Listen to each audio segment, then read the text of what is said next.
Bonjour à toutes et à tous pour cette nouvelle vidéo. Je suis heureuse de vous retrouver aujourd'hui.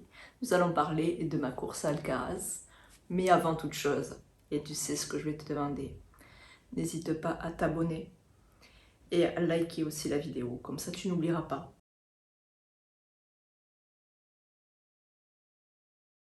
Comme tu l'auras compris, cette nouvelle vidéo est basée sur ma course numéro 2 à Alcaraz. Si tu n'as pas vu d'ailleurs le premier volet à Aragon, je t'invite à aller voir cette vidéo. C'est la suite finalement. Donc, pour ceux qui m'ont suivi sur les réseaux, vous l'avez compris, à Alcaraz a été une course assez compliquée parce que déjà Cesare est tombé malade à Aragon et m'a donné ses gentils microbes, oui, pour la course d'Alcaraz. Donc lui était malade à Aragon et moi j'étais malade à Alcaraz du coup. Donc très compliqué. C'est la première fois de ma vie d'ailleurs que je roule dans des conditions comme celle-ci. Et je ne le souhaite pas à mon pire ennemi. Parce que c'était vraiment compliqué quand même là. Donc pour faire simple, à la fin de la course d'Aragon, j'ai commencé à avoir les mêmes symptômes que Cesare pendant la course d'Alcaraz. Donc de suite, je me suis empressée de prendre des médicaments. Je me suis dit, peut-être que je vais stopper les microbes. Et bien ils m'ont fait comme ça. Et oui, pour les avoir. Hein. Le soir même, malade. Mais le lendemain, donc le surlendemain, je commençais les essais Alcaraz. Alors comment vous dire? Ben, pour attaquer la première journée d'Alcaraz, je n'ai pas dormi de la nuit. J'ai eu la très bonne idée de retapisser le camping-car par de la gerbe. On est bien d'accord qu'à 3 h du matin, j'étais pas en train de repeindre. Hein. J'ai repeint autrement. Quand est venu le matin de me lever, ben, je me sentais pas d'aller rouler. Si c'est pour me viander ou viander les autres, ça servait à rien. Mais il a fallu nettoyer. Alors comment dire, quand on est malade, aller nettoyer sa gerbe, ça donne une regerbe en fait. C'est la suite logique en fait du problème. Donc je me suis dit, là, ça va être vraiment très compliqué. Donc, j'ai réussi à nettoyer, heureusement. Je suis allée me recoucher et je me suis dit, purée, tous les autres pilotes, ils auront eu la demi-journée pour s'entraîner et toi, ben, tu vas attaquer direct par une qualif avec la tête comme un chaudron. Et je dis, c'est sacrément couillu quand même. Hein. Bon, ben, j'ai pas le choix. Donc la première matinée est passée, je n'ai pas roulé, j'étais séchée comme ça. Je vous explique même pas, je bougeais plus, j'étais déshydratée, on aurait dit une pauvre crevette qui manquait d'eau sur un rocher. Ouf. Alors, début d'après-midi, ça commence par une qualif. T'as pas roulé la matinée, t'as passé ta nuit à gerber et à ne pas dormir. Voilà. Celle-là, elle était XL. Hein. Celle-là, je l'ai senti passer. Le double effet qui se coule, pour ceux qui connaissent la publicité, le double effet qui se coule, je l'ai eu. Monter sur la moto. Alors, je me suis dit, là, ça va être vraiment compliqué parce que, pour ceux qui savent, je suis asthmatique. Donc, j'ai énormément de mal à respirer, surtout dans des conditions comme ça. Le nez qui est coulé au taquet, donc obligé de respirer par la bouche. Respirant par la bouche, j'avais tellement mal à la gorge, en 2-3 tours j'étais déshydratée, j'avais l'impression que j'étais dans le Sahara, là. J'ai dit, oulala, ça promet, hein. Sauf qu'il fallait se qualifier pour l'endurance du soir. Et là je me suis dit, ça va être compliqué de faire une endurance dans ces conditions. Priez pour moi, pauvre pêcheur, maintenant est l'heure de mettre du gaz. Cesare a eu pitié de moi, et comme c'était un peu de sa faute qui s'envolait, il m'a dit, ben c'est pas grave, je roulerai plus que toi, comme ça tu pourras quand même te reposer. Ben oui, j'ai dit, ben c'est pas de refus, parce que je sais pas comment je vais faire pour faire des relais en donnant le meilleur de soi-même. Bon. Donc jusqu'à là, les qualifs se sont bien passés, puisque le châssis lors de la première qualif m'a permis d'être dans la même seconde que l'année d'avant. Donc je me suis dit, ah, ça c'est prometteur. Première de la journée finalement, c'était la première de l'après-midi pour moi. direct dans mon chrono, en étant fatigué, rincé. Je dis, ouh, ça sent bon, ça sent bon, hein. Bon, deuxième qualif, j'améliore mon chrono. Mon chrono de référence, hein, je précise. Je dis, ah, c'est bien, mais pour tenir l'endurance, ce sera pas suffisant tout ça.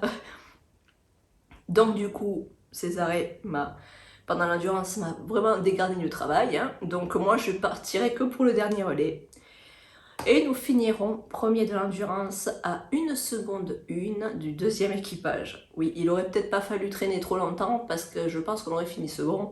Et ça, c'est une autre histoire.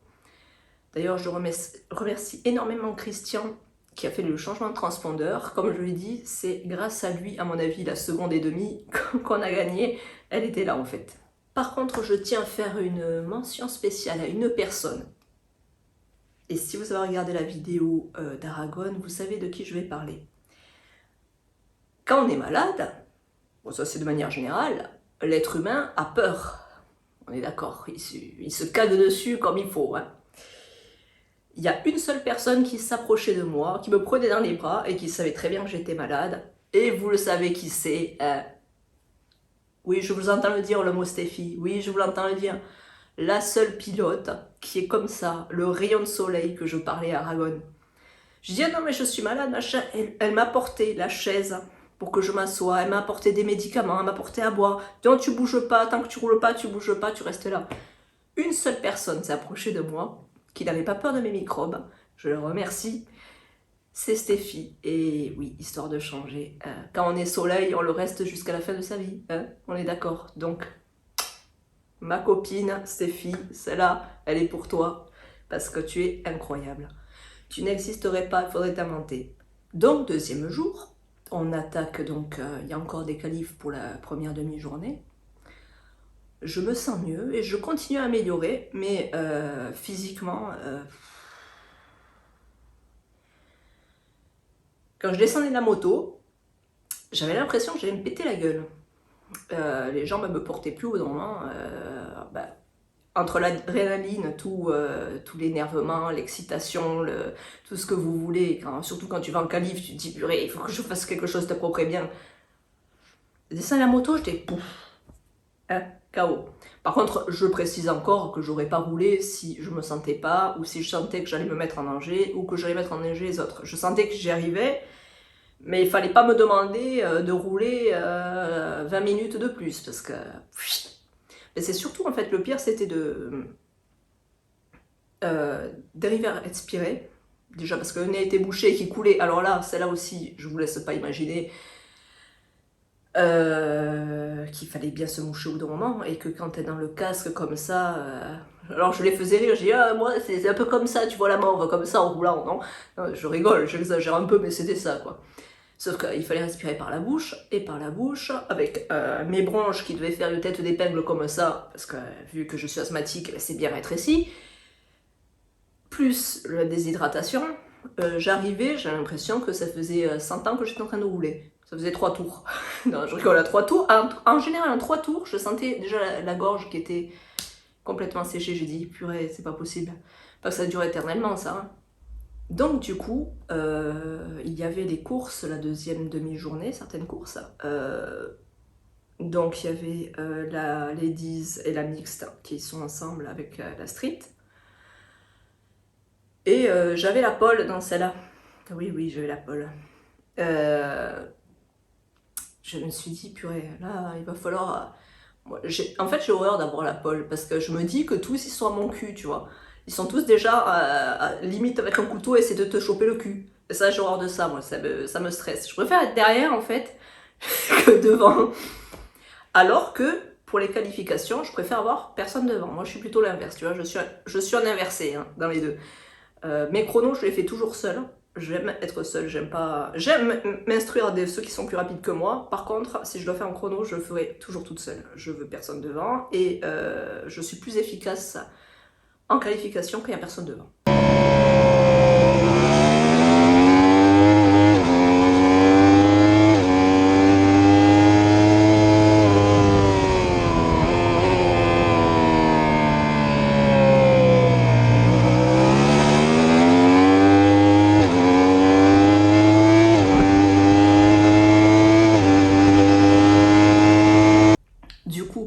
cette course numéro 1, eh bien, comme vous pouvez le voir et le constater dans la vidéo suivante, j'étais persuadée qu'il y avait du monde à mon cul.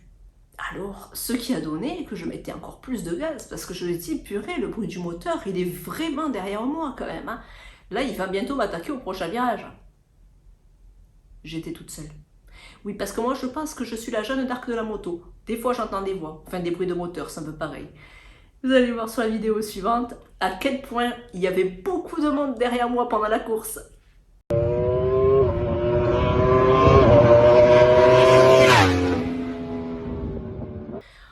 Voilà, comme vous pouvez le voir, c'est bien d'être fou des fois. Ça aide à mettre encore plus de gaz, parce que forcément, si tu sens que tu es persécuté derrière toi, qu'est-ce que tu fais? Tu mets encore plus de gaz. Mais bon, quand il n'y a personne, du coup, ça t'aide à t'améliorer. Voilà, donc du coup, je me suis retrouvée toute seule. Première, toute seule, sans personne devant, sans personne derrière. Voilà, j'étais tranquille, j'étais bien, mais j'étais très fatiguée aussi. D'ailleurs, à l'arrivée, ça m'a valu la standing ovation que je vais vous mettre juste après. Certains savaient que j'étais un peu fatiguée, en grand quoi. Et on le voit d'ailleurs quand je descends la moto, que je suis pas fraîche, hein, que je suis pas au meilleur de ma forme, hein, que c'est pas le plus beau jour de ma vie. Enfin si, pour la standing ovation, ça fait toujours plaisir. Donc voilà la vidéo.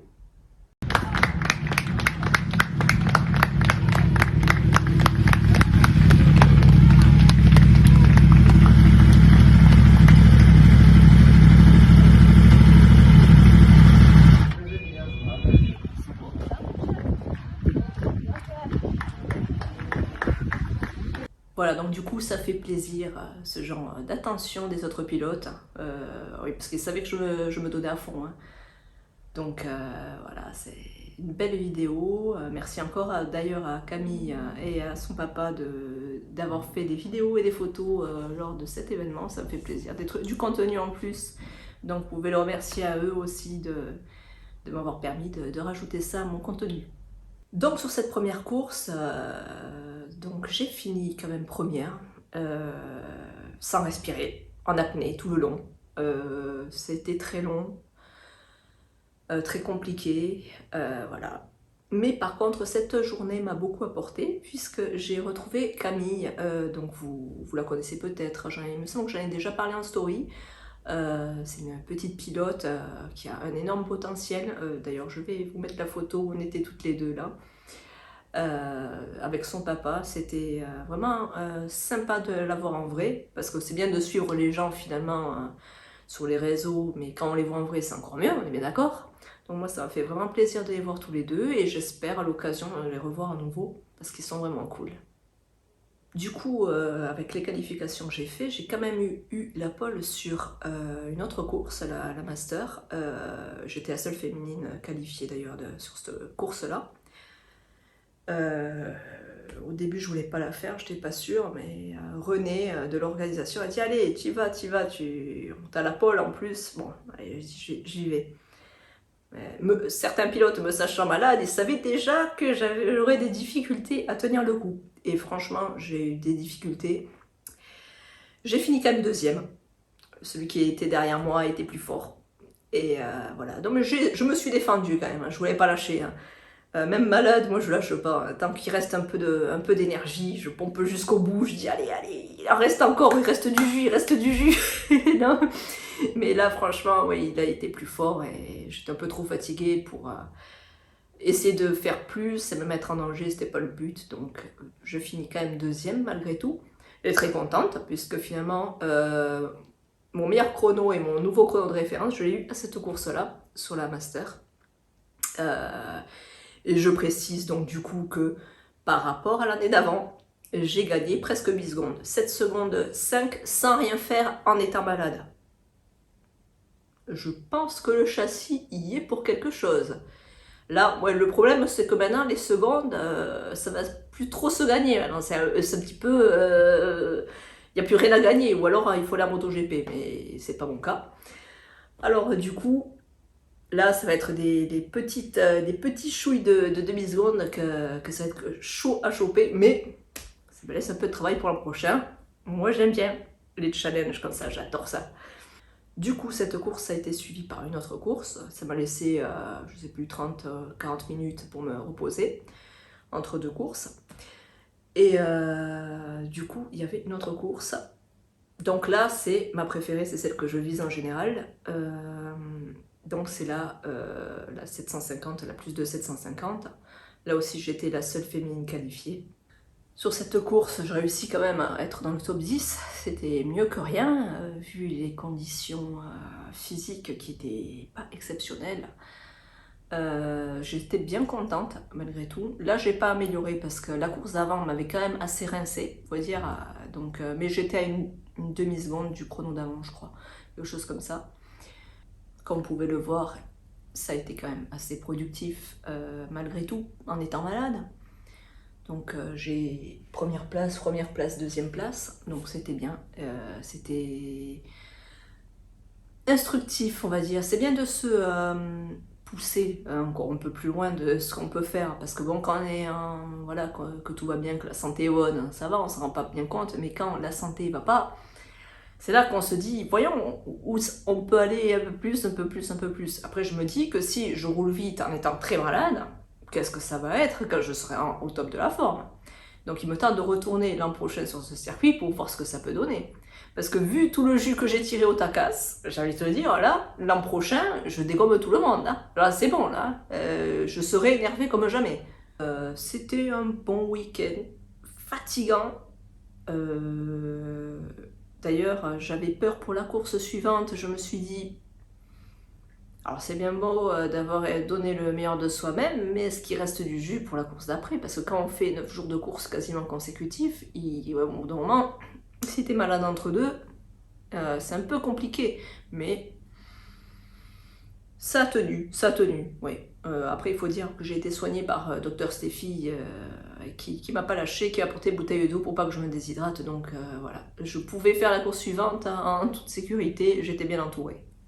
Voilà, nous sommes arrivés à la fin de cette vidéo. Alors si ça t'a plu de passer du temps en ma compagnie, que je te parle directement, n'oublie pas de t'abonner, d'activer la cloche des notifications juste en bas, de me mettre un like, de partager la vidéo, déjà pour me récompenser du temps que je passe à faire ces vidéos, parce que effectivement ça me prend du temps. En général, le montage et tout le reste, ça me prend quand même 3 jours. Donc voilà, ça m'aide, ça me booste à continuer à faire du meilleur contenu, m'améliorer, puisque je vais m'améliorer avec le temps. Et c'est grâce à toi, si tu t'abonnes et qui me motive, que je vais pouvoir faire du meilleur contenu à chaque fois un peu plus, à chaque fois un peu plus. Et on va s'améliorer. Tous ensemble, on y va, au taquet. Donc merci à toutes et à tous de votre soutien sur les réseaux, sur Instagram, sur Facebook, sur TikTok et compagnie. Donc merci pour tout l'amour que vous me donnez et tout le reste, pour toute votre complicité. Pour moi, je vous dis à la semaine prochaine pour l'épisode 3, de 3 sur 3 du coup, du périple de 9 jours à Navarra. Donc merci à toutes et à tous.